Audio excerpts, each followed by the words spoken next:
Insurance agents from around the world, welcome to the Insurance Guys podcast, hosted by yours truly, Scott Howell, and the incomparable Bradley Flowers.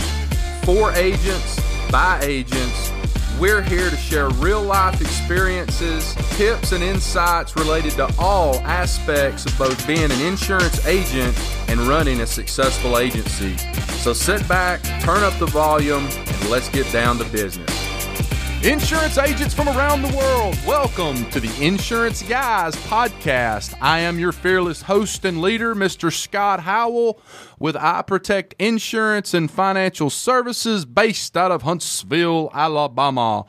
Before we get started on today's podcast, please help me welcome. He's a 6'3" sophomore, Parade All-American, and Rivals 5-star recruit, a fantastic insurance agent, and a great American. Ladies and gentlemen, I give you the incomparable Bradley Flowers. How are you, Bradley? I'm great, Scott. How are you today? Man, I am doing super-tabulous. I am excited to be here today, fired up for you agents to get to listen to the guy that we're about to have on the podcast today. Guys, before we get started, why are we doing this podcast? Our mission on this podcast is to help you insurance agents in any way that we can, whether it's in sales, whether it's in marketing, digital, hiring, firing, accounting, learning more about products and services that are available out there, whether it's on the property and casualty side or the life and financial services side. And before we get started today, we are blessed and we are honored to have somebody on the podcast today that I'm excited to have on. He is the president of David McKnight and Company. He's been in the financial planning and services area for about 20 years now. He has written a book called The Power of Zero that is in the process of being turned into a documentary.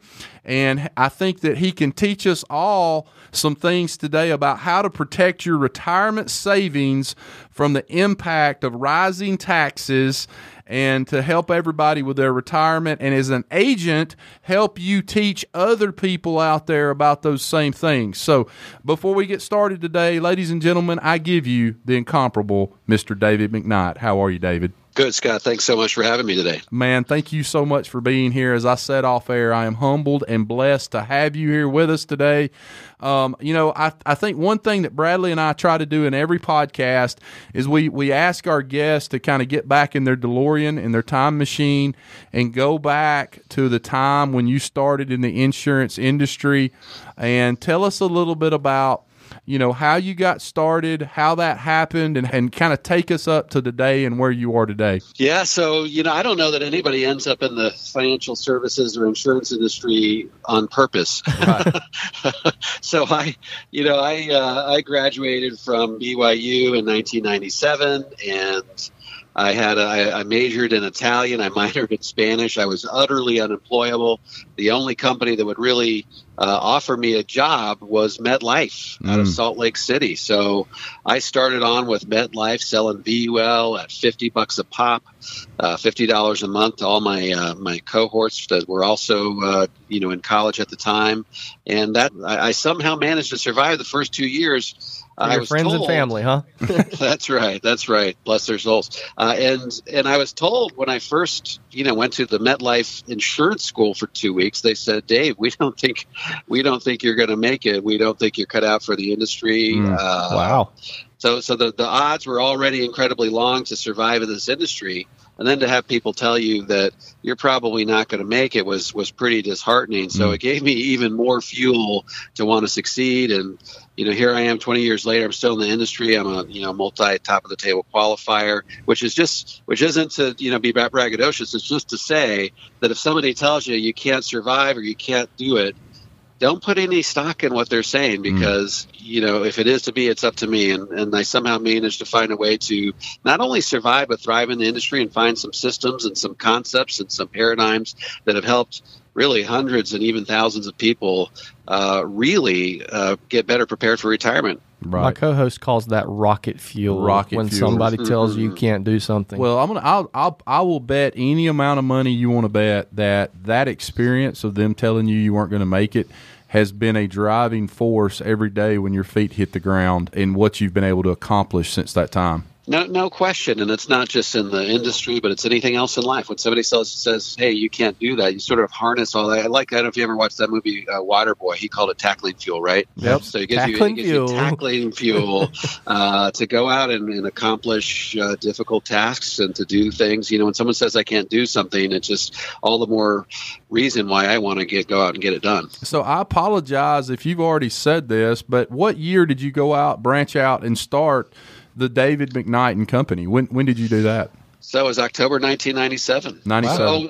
I'm sorry. When did I branch out and do David McKnight? So I was with MetLife for 2 years. I was with John Hancock for 2 years, and then I went independent after that. So really, David McKnight and Company is about 2003. So I've been on my own for about 15 years. Gotcha. So we've written a book, and our mission on this podcast is to help insurance agents, and that includes life and financial services. And I'm going to be honest with you, I think from the emails that I get and see, I get more questions from life and financial services people than I do anybody. Get a lot of those because I think, in the independent insurance industry, as far as P&C goes, there's a lot of resources, and I don't know that those are quite prevalent in the life side of it. I would agree with that. Yeah. So David, you wrote this book, The Power of Zero. Tell us how that came about. I want to learn more about that. I want to learn, that being turned into a documentary. I want to talk a little bit about that. And then also, I want us to be able to help those guys and girls that are in the financial services sector take the principles that you teach and apply those, with their clients to be able to help them sell more financial services insurance. Yeah, so I'll tell you a little bit of the story about how I decided to write the book, and it actually has to do with a friend of your program, Tom Hegna. I was actually at a Tom Hegna presentation through an FMO, maybe 5 years ago, and at the end of Tom's presentation, which was just pure genius, by the way, I think he's just one of the best out there. He's also in our upcoming film. Oh yeah. He says, hey, for those of you who have clients that weren't able to be here today, and you want to sort of convey the essence of this presentation, I've put my presentation into a book format. And by the way, you can buy that book at the back of the room, and you can buy them in 10s, 20s, 50s, or 100s. So I said, well, there's a concept. Yeah. And so I had sort of perfected a presentation of my own that I had presented at all sorts of different meetings all across the country. And so I thought, you know what, I can probably do something similar, because not everybody's going to have the benefit of seeing my presentation. Why not have the benefit of reading the book or the book version of the presentation? So I sat down and I regurgitated everything that was in my head. It took me about a week to write the book. I threw it out on Amazon, crossed my fingers, hope people will buy it. And much to my utter disbelief, insurance agents started to buy it. And here we are 4 years later. It sold 150,000 copies. The updated revised version of it just got acquired by Penguin Random House. That came out 2 weeks ago. So it's a book that exceeded all my wildest expectations. But I think the reason it's doing so well is because for insurance agents and financial advisors, it tells a story in a fairly succinct way that's sometimes hard to explain in a really cogent way. And so in essence, the gist of the book is, hey, most of the experts out there agree on one thing. And when I say experts, I'm talking experts in academia, experts in politics, expert at think tanks, experts within our industry. We all have studied the math and the fiscal path of our country. And the smartest people in the world are saying, hey, look, we have promised way more than we can afford to deliver for Medicare, Social Security, Medicaid. And by the way, we have $21 trillion of debt. And the only reason we've been able to sustain this much debt is because we've been at historically low interest rates. As interest rates rise, we're probably going to see 4 interest rate hikes this year.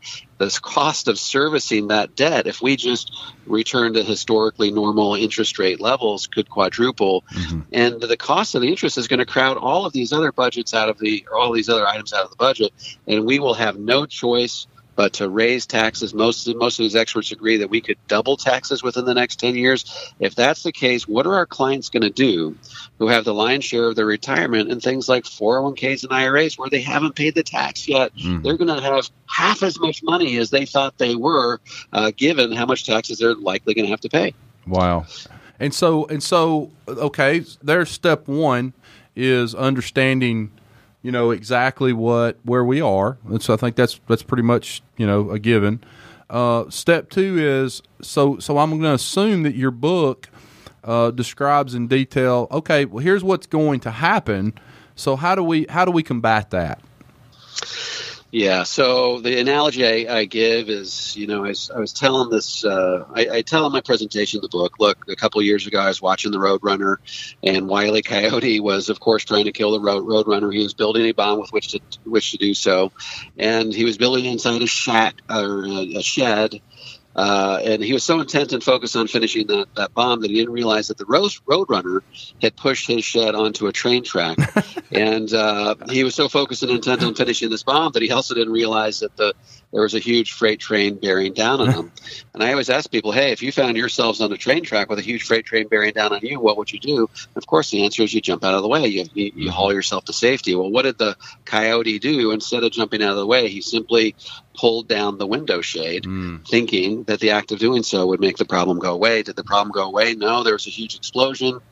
And, the coyote never really dies, but, he was in pretty bad shape. And the reason I tell this analogy, because as Americans who do most of our saving for retirement in tax-deferred vehicles like 401ks and IRAs, we have a freight train bearing down on us, and it's coming in the form of higher taxes. And so the question really should be, if we're all sitting on the train tracks with money in 401ks and IRAs, how can we get their assets off the train tracks? And what does life insurance have to do with it? So really it comes down to recognizing, number one, that there's a tax freight train that's approaching.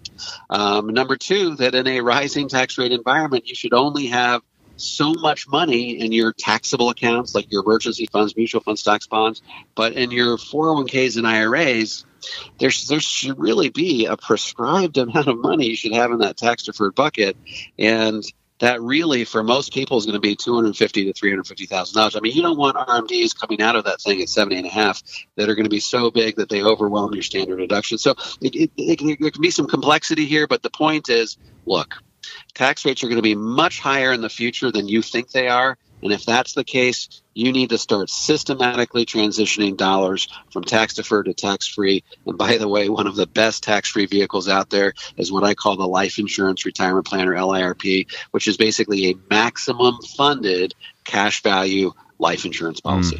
Are we staying under the MEC line, going over the MEC line? No, we want to keep it tax-free. So we want to keep it, we want to fund it right up to that maximum level that the IRS allows you, but not one penny above and beyond. I love it. So if you were talking to a group of financial services agents, okay, I've got one that lives right next door to me, just joined with MetLife about 3 weeks ago, and he's in their agency program right now. What would you tell them in terms of, as they go out into the big bad world and they're selling retirement vehicles to people and life insurance and all those products that they have to sell?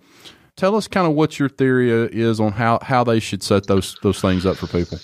Yeah, so I will tell you, you can sort of figure out what most financial advisors are talking about these days by going and looking at your mail and looking at the invitations that you get to the local restaurants in your community for those webinars, or for those not webinars but workshops. And what you're going to find is that most of those guys are talking about income, they're talking about annuities, they're talking about Social Security. Well, those things are all great in a flat or a declining tax rate environment, but in a rising tax rate environment, you should be talking about how to shift money from tax-deferred to tax-free. If you do that as a financial advisor, you will be a red canary in a yellow canary world. You will not have any competition because everybody and their dog is talking about annuities and Social Security. Find a way to set yourself apart from the competition, and you'll be able to. You'll have to be beating people away with a broom because you're going to have so many people that want to talk with you. I love it. So let's talk a little bit about the book. The book is being turned into a documentary. Tell our audience, The Power of Zero. When will that be completed? Where can they go to watch it? Is it going to be just a DVD that you sell on Amazon? Tell us a little bit about that. Yeah, so the movie is actually already done. Okay. The movie is wrapped up. If financial advisors or insurance agents want to watch the movie, they can go to thetaxtrain.com. That's thetaxtrain.com.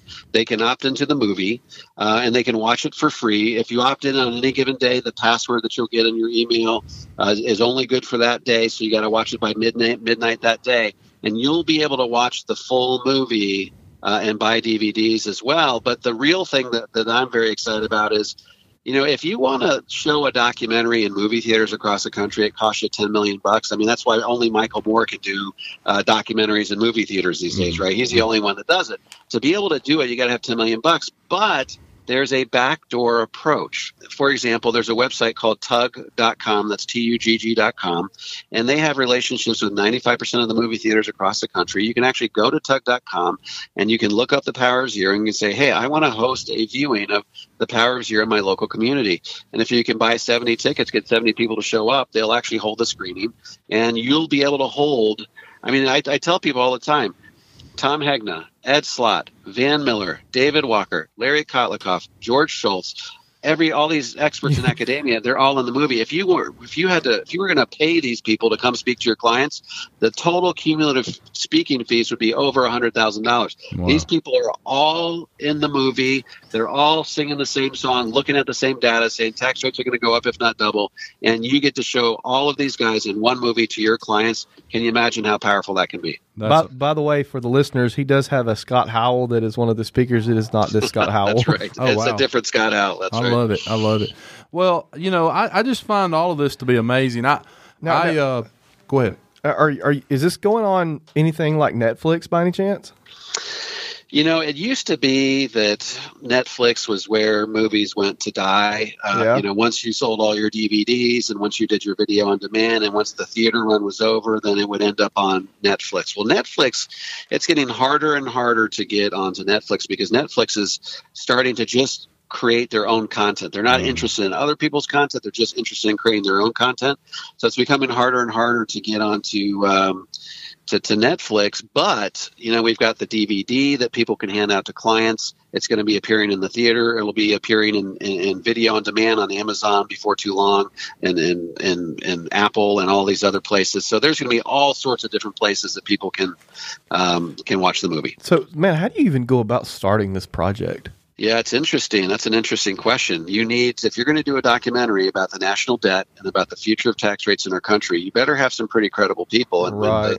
when the movie producer and the movie director Doug Orchard and I started off, we didn't have anybody. And so we had to start off, David Walker helped edit one of the chapters in my book when it first came out 4 years ago. So I got a hold of David Walker on Facebook, of all places. I said, hey, we're filming this movie. He said, well, come out to my house in Connecticut. You can film me. So we did that. And he said, well, hey, have you talked to Larry Kotlikoff? And so we called up Larry Kotlikoff, said, hey, Dave Walker's in the movie. Do you want to be in the movie? So Larry Kotlikoff said, sure, I'll be in the movie. So we interviewed Larry Kotlikoff, and Larry Kotlikoff said, hey, there's a guy that really needs him to be in this movie. He's one of the brightest minds in the world. And yes, he's still alive. His name is George Schultz, former Secretary of State. He is 98 years old. He's with the Hoover Institution out on Stanford University. So We flew out there. We interviewed him. And guess what? When you get George Schultz, you can get just about anybody else. So once you get George Schultz, you can get Ed Slott, you can get Tom Hegna, you can get Don Blanton, you can get all of these people. And so it's just an all-star, studded lineup of people all appearing in the same movie, and it's just incredibly powerful. David, are you meeting and talking to clients still, or are you just crisscrossing the United States on speaking engagements? So I still do a lot of group presentations to clients. I don't do as much face-to-face with the clients themselves. I'm still speaking to groups of clients. I've got 2 of those this week. I've got a couple next week. So I do about 70 presentations a year. So help me out here, okay? I'm 46 years old. I don't know if you can do this over the phone or not, but I love trying to get people to do stuff like this. I'm 46 years old, without knowing specifics about, financials. I guess you would probably need to, but I was going to ask, for a 46-year-old, if you were going to design a program for me in terms of my financial retirement, in terms of buckets of where money should be. Question. What would you do there for a 46-year-old that's making, let's just call it $150,000, $200,000 a year? Where would you put me? So that's a good question. Obviously it's hard to give a real prescription not knowing a ton about the client, but I will tell you this: there are a couple of rules to follow. If all you talk about with with a client is life insurance, you look like a life insurance salesman. Right. Nobody wants to hand their life savings over to someone who looks like a life insurance salesman. So really, it's really important that you take a balanced approach to tax-free retirement. I'm talking Yes, life insurance is a part of it, but we're talking Roth IRAs, Roth conversions, Roth 401ks. If you can get your balance in your IRA or 401k low enough, then your RMDs can be offset by your standard deduction in retirement. Mm-hmm. And guess what? If you have those 4 or 5 streams of tax-free income, they don't show up on the IRS's radar as what we call provisional income. Provisional income is the income the IRS keeps track of to determine if they're going to tax your Social Security. So you have all these streams of tax-free income, and all of a sudden now your Social Security is tax-free, and having your Social Security tax-free can extend your retirement by 5 to 7 years. Wow. So we just want to have multiple streams of tax-free income, none of which show up on the IRS's radar, but all of which contribute to you being in the 0% tax bracket. And yes, in many cases, it's impossible to get to what I call the 0% tax bracket without using life insurance. So what's the minimum that somebody would need to put with you to get started with your particular with your financial firm? Yeah, so typically, we're dealing with people that are between 50 and 65. A lot of the premise of the power of zero is in a rising tax rate environment, you can have too much money in your taxable and tax-deferred bucket, in which case you should be systematically repositioning dollars to tax-free. Well, guess what? If you have less than $250,000, you're already experiencing the power of zero, the power of 0% tax bracket. You just don't have enough money. So we're really looking for people that have more than $250,000 that can systematically reposition dollars to tax-free. Gotcha. So we can peel off a portion of that shift and put it into life insurance. I got you. Yeah, that makes perfect sense. I really, really, really appreciate you being on the podcast today. I think that all these life insurance guys and financial planning guys that I know that listen to our podcast, I'm going to highly encourage you guys to go out and go to www.thetaxtrain.com. David, if somebody wants to get in touch with you, whether it's somebody wanting to put some money with you or whether they just have questions for you or they want to talk to you. Want to buy a book. What's the best place to get in touch with you? So the best place to get one copy of the book would be Amazon.com. If advisors want to get multiple copies of the book and they get bulk discounts, they can go to thepowerzerobook.com. If clients or advisors want to get a hold of me, they can go to davidmcknight.com. That's MCKNIGHT.com. So there's lots of different ways to get a hold of me. Gotcha. Well, man, we appreciate you being on the podcast. I'm going to go ahead and wrap this thing up. Guys, get your ass out from behind your desk and get out there and go sell some insurance and financial services. Make money for your family. Write good business for the agency that you represent. Write good business for the companies that you represent. Bradley Flowers, I love you, brother. Thanks, man. Thanks, David. David, have a great day. Guys, you were listening to the Insurance Guys podcast. Take care. Bye-bye. Thanks for listening to the Insurance Guys podcast. If you need to know more about me or you need to get in touch with Scott, you can always reach me at theinsuranceguyonline.com or email me at iprotectins@gmail.com. And if you need to get in touch with Mr. Bradley Flowers, go to bradleyflowersinsurance.com or email him at bradley@saralandinsurance.com. Guys, we love you. Thank you so much for listening. We look forward to being with you again real soon on the next episode of The Insurance Guys. Take care.